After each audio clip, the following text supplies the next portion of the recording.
మొత్తం పాడాల్సిందే. వందే మాతరంకు సంబంధించి కేంద్రం ఒక చట్టం ఏదో తీసుకురాబోతున్నదట. మొత్తం పాడాల్సిందే. వందే మాతరంలోని 6 పంక్తులు ఆలపించాల్సిందే. జాతీయ గేయాన్ని అవమానిస్తే 3 ఏళ్ల జైలు, ఫైన్ అట. 1971 నాటి చట్ట సవరణకు ఎన్డీఏ సర్కారు బిల్లు. పునర్విభజన, మహిళా బిల్లు ఆమోదం పైన ఫోకస్. విదేశీ నిధులతో నిర్మించిన ఆస్తుల స్వాధీనానికి వీలు కల్పించే బిల్లు కూడా. ఒకే సంస్థ ఆధీనంలోకి విద్యా నియంత్రణ సంస్థలు. సుప్రీంకోర్టు న్యాయమూర్తుల సంఖ్య పెంపు. నేడు ఎన్డీఏ సమావేశంలో వ్యూహరచన చేయబోతున్నారట.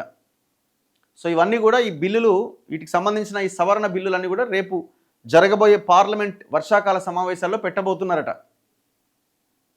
ఇప్పుడు అట్లనే మీరు ఏం పెట్టాలంటే, ఫస్ట్ మీరు తీసుకురావాల్సిన బిల్లు దేశంలో ఒక పార్టీ నాయకుడు, ప్రజాప్రతినిధి, ఎమ్మెల్యే, ఎంపీఆర్, ఇంకోడైనా ప్రజల ఓట్లతో గెలిచిన వాళ్ళు పార్టీ మారితే ఇమీడియట్గా వాళ్ళని బర్తరఫ్ చేసే చట్టం ఎందుకు తీసుకొస్తలేరు? దాని గురించి ఎందుకు ఆలోచిస్తలేరు? అపోజిషన్ పార్టీలు కూడా అడిగాయి. ఎందుకంటే రేపు పొద్దున మళ్ళీ మేము పవర్లోకి వస్తే మేము చేయాల్సిన పని కూడా అదే కదా. ఈ కీలకమైన బిల్లు ఎందుకు తీసుకురారు? పార్లమెంట్లో చట్టాలు చేసే పొజిషన్లో, పార్లమెంట్లో కానీ అసెంబ్లీలో ఉన్న నాయకులు ఎవరెవరైతే క్రిమినల్ కేసులు లేనటువంటి నాయకులను ఎన్నుకోవాలి, వాళ్ళు మాత్రమే పోటీకి అర్హులు అనే చట్టం ఎందుకు తీసుకురారు? ఎందుకంటే మెజారిటీ ఉన్నది వీళ్ళే కాబట్టి. మహిళా బిల్లు అంటున్నారు. మహిళా బిల్లులో సామాజిక న్యాయం అనే కోణం ఎందుకు ఉండదు చెప్పండి. ఇప్పుడు మహిళలకి 33% రిజర్వేషన్ కల్పించాలి. బాగుంది. కానీ ఏ మహిళలు పోయి పార్లమెంట్లో, చట్టంలో, అసెంబ్లీలో కూర్చోవాలా?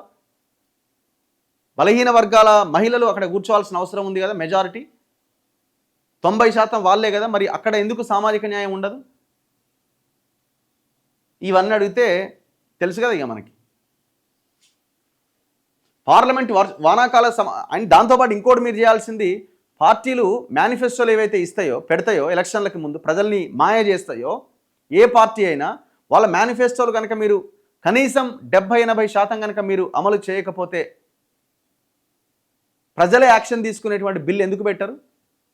అట్లాంటి చట్టాలు ఎందుకు రావు? పార్లమెంట్ వానాకాల సమావేశాల్లో పలు సంచలన బిల్లులను ప్రవేశపెట్టేందుకు ఎన్డీఏ ప్రభుత్వం సిద్ధమైంది.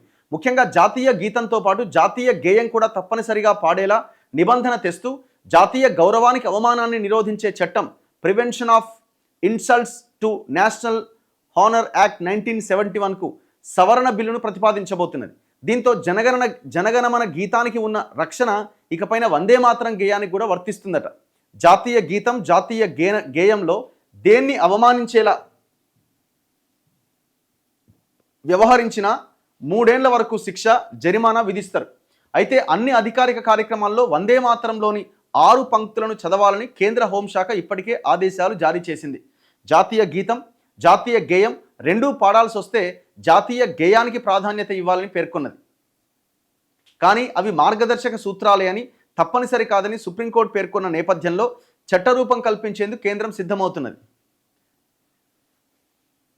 విదేశీ నిధులు స్వీకరించే ఎన్జీఓల రిజిస్ట్రేషన్ రద్దయినా, గడువు తర్వాత పొడిగింపు జరగకపోయినా సదరు నిధులతో నిర్మించిన ఆస్తులు స్వాధీనం చేసేందుకు విదేశీ విరాళాల సవరణ బిల్లును కూడా పార్లమెంట్లో ప్రవేశపెట్టేందుకు ఎన్డీఏ ప్రభుత్వం ఏర్పాట్లు చేస్తోంది. న్యాయస్థానాలు తేల్చక ముందే ఆస్తులను కేంద్ర సంస్థకు బదిలీ చేసేందుకు కాలపరిమితి పూర్తయిన ఎన్జీఓలు ఆటోమేటిక్గా రద్దయ్యేందుకు ఇది వీలు కల్పిస్తుంది. బాగానే ఉన్నది. ఇది మీరు చెప్పిన పాయింట్ కూడా బాగానే ఉన్నది. కానీ మరి అదే సమయంలో ఎలక్టోరల్ బాండ్స్ రూపంలో క్విడ్ ప్రోకో ఎవడైతే అధికారంలో ఉంటాడో వాడి ద్వారా లాభం పొందిన ఈ దేశంలో ఉన్న పెట్టుబడిదారులు పార్టీలకు ఇచ్చే ఎలక్టోరల్ బాండ్స్ రూపంలో ట్రాన్స్పరెన్సీ ఎందుకు లేదు? అసలు ఎన్ని కోట్లు తీసుకోవాలి, ఎన్ని కోట్లు ఇవ్వాలన్న దాని విషయంలో ఏమైనా ఇంతే అమౌంట్ అని ఏమన్నా ఇది విధించినారా? లేదు కదా. మెగా కృష్ణారెడ్డి బీజేపీకి 500 కోట్లు ఇచ్చిండు.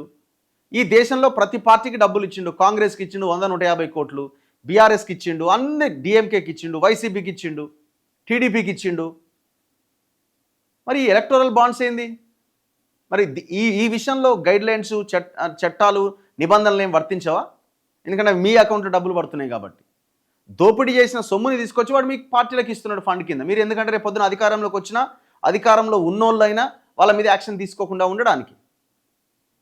అదే జరుగుతున్నది కదా. కాళేశ్వరం ప్రాజెక్ట్ ఎంక్వైరీ ఏడేసిన గొంగడ అక్కడ ఎందుకున్నది? డబ్బులు ఇచ్చినారు కాబట్టి. సింపుల్. ఇది ఓపెన్ కరప్షన్ కదా, మరి దీని గురించి ఆలోచించరా? యూజీసీ, ఏఐసిటిఈ, ఎన్సిటిఈ వంటి విద్యారంగ నియంత్రణ సంస్థలను వికసిత్ భారత్ శిక్షా అధిష్టాన్ పేరిట ఒకే సంస్థ పరిధిలోకి తీసుకొచ్చేందుకు వీలు కల్పించే బిల్లును ప్రవేశపెట్టబోతున్నది. సుప్రీంకోర్టు జడ్జిల సంఖ్యను 34 నుంచి 38కి పెంచుతూ కేంద్రం జారీ చేసిన ఆర్డినెన్స్కు ఈ సమావేశాల్లో చట్టరూపం కల్పించబోతున్నారట.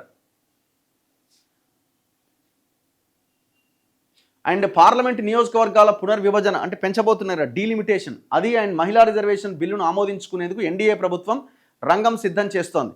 ఇందుకోసం పార్లమెంట్లో 3/2 మంది ఎంపీల మద్దతు సమీకరించే ప్రయత్నాలు ముమ్మరం చేసింది. దీనికి సంబంధించి శుక్రవారం ఢిల్లీలో నిర్వహించబోతున్న ఎన్డీఏ మంత్రుల సమావేశంలో వ్యూహరచన చేయబోతున్నది. సో ఇప్పటికే తృణమూల్ కాంగ్రెస్లో ఉన్న 20 మందిని సైడ్ చేసి ఎన్డీఏకి సపోర్ట్ చేసేలా ప్లాన్ చేసిరు. అండ్ ఉద్ధవ్ ఠాక్రే పార్టీ నుంచి ఒక 6గురిని లాగేసిరు. ఇప్పుడు డిఎంకే కాంగ్రెస్కి ఆల్రెడీ టీవీకేకి సపోర్ట్ చేయడంతో డిఎంకే దూరంగా ఉన్నది. అల్టిమేట్గా 2/3 మెజార్టీ ఆ రోజున పార్లమెంట్కి హాజరైన వాళ్ళ పూర్తి సంఖ్య నుంచే తీసుకోవాల్సి ఉంటుంది. సో డిఎంకే కానీ ఇంకొక 2 పార్టీలు వాకౌట్ చేసి ఇప్పుడు యువతలకి లాగిన కొంతమంది ఎంపీల సహకారంతో బిల్లు గట్టెక్కడానికి అవకాశాలు కనబడుతున్నాయి. కాంగ్రెస్ మేము వ్యతిరేకిస్తామంటున్నది. సో వాళ్ళు వ్యతిరేకించారు లాస్ట్ టైం కాబట్టే ఇప్పుడు పగడ్బందీగా బీజేపీ ప్లాన్ చేస్తున్నది.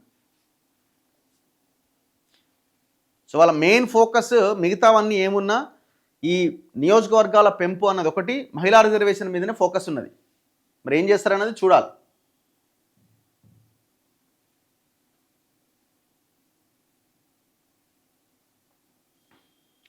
సో అయితే ఆంధ్రప్రదేశ్లో కరోనాతో 4 చచ్చిపోయారట కోవిడ్తో. ఏపీలో 2 వారాల నుంచి వెలుగు చూస్తున్న కేసులట. కడపలో 8 మంది, విశాఖ, కాకినాడ, గుంటూరులో 4 అట. మరణాలతో సర్కార్ అలర్ట్ అయిందట. బోధనాసుపత్రుల్లో ప్రత్యేక వార్డుల ఏర్పాటుకు ఆదేశం. చాలా రోజుల విరామం తర్వాత ఏపీలో కోవిడ్ కేసులు నెమ్మదిగా పెరుగుతున్నాయి. 2 వారాల వ్యవధిలో 12 కేసులు వెలుగులోకి వచ్చినాయట. ఇప్పటి వరకు ఎంతమంది? 4 చనిపోయారు.